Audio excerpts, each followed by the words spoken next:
Now, Storm Tracker 9 weather with Chief Meteorologist Justin Stapleton. Well, once again, flirting with 90 degrees. Haven't hit it yet. If we did, then today that would make 30 days, which is just one off our all-time record of 31 days of 90 plus or more for the summer set back in 1958. So we're going to watch to see if we officially hit it. You know, yesterday, last couple of days, we've had that little uptick this last hour between 5 and 6 o'clock when sort of the max heating occurs. We'll keep a watch on it here. Otherwise, calm winds, humidity at 28%, very dry conditions out there once again, as we've been mentioning. Nanowin down in Oak Ridge, dealing with some of the concerns with not only wildfires, but the air quality as well. As I put out on my Twitter feed, air quality today has actually doubled.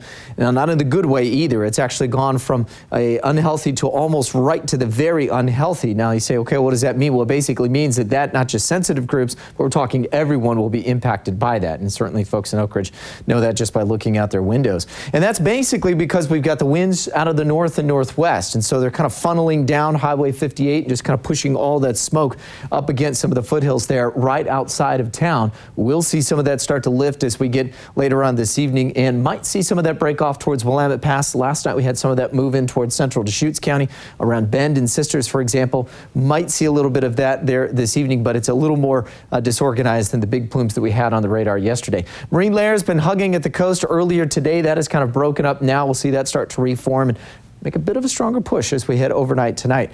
Temperatures right now still warm out there, low 90s in Roseburg, just flirting with 90 degrees here in Eugene. We're at 84 in Corvallis, low to mid 60s at the coast, and low 80s as you get out into the mountains. So this is basically how we're going to break things down over the next couple of days. Tomorrow, we're going to chop temperatures back, and we'll keep that trend as we head into the weekend, where we'll likely be looking for 70s for highs, and we'll throw in a slight chance for rain showers. Nothing major, no, we'll keep it out there. The best news of all, though, is it will be improving the fire conditions for the crews trying to battle those blazes. Now, overnight tonight, I'm going to keep us clear until about probably 5, 6 a.m. That's when we'll start to see some of the morning clouds reform, and that's basically because our ridge of high pressure is kind of flattening out. Jet stream last couple of days, a little further way up into Canada, right? Well, look, it's kind of flattening out just a bit, and that's because we've got a pretty good trough, an area of low pressure and a cold front dragging across. Now, most of that will swing up into Washington, but it will be close enough that it will probably give us a chance for a few light drizzle spots, especially as you can see it starting to pop up here on our stormcast, mainly along the coast tomorrow morning, and then we'll eventually break the clouds up. I think it'll be a little quicker than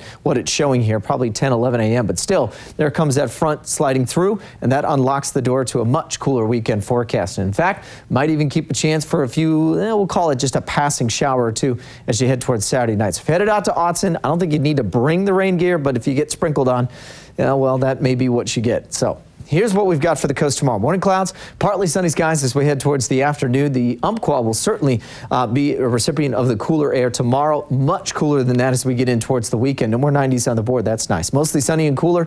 Oak Ridge, one of the hazy spots there with the smoke. Otherwise, Willamette Pass around 69. Central Oregon, slight haze possibility there, as well as the winds will generally be out of the northwest, kind of pushing some of that smoke up. And finally, here in the valley, we'll go mostly sunny tomorrow afternoon. Do think we'll see a good portion of that morning cloud cover. Now, the coast will likely see just some drizzle spots over the next couple of days, and then it's back to the morning clouds and afternoon sun. For the Umpqua, we'll be looking at temperatures in the lower 80s for the holiday weekend forecast. Nice to see those for sure. In the Cascades, that'll mean just a slight chance for a shower overnight lows right around 40 to 39 degrees for your camping concerns. And here in the Willamette Valley, we'll go 82 for tomorrow. Upper 70s, not bad, slight chance for a shower, but again, nothing major. And then slowly warm things back up as we head early next week, just in time for the kids to head back to school. Oh, all right, we'll be right back.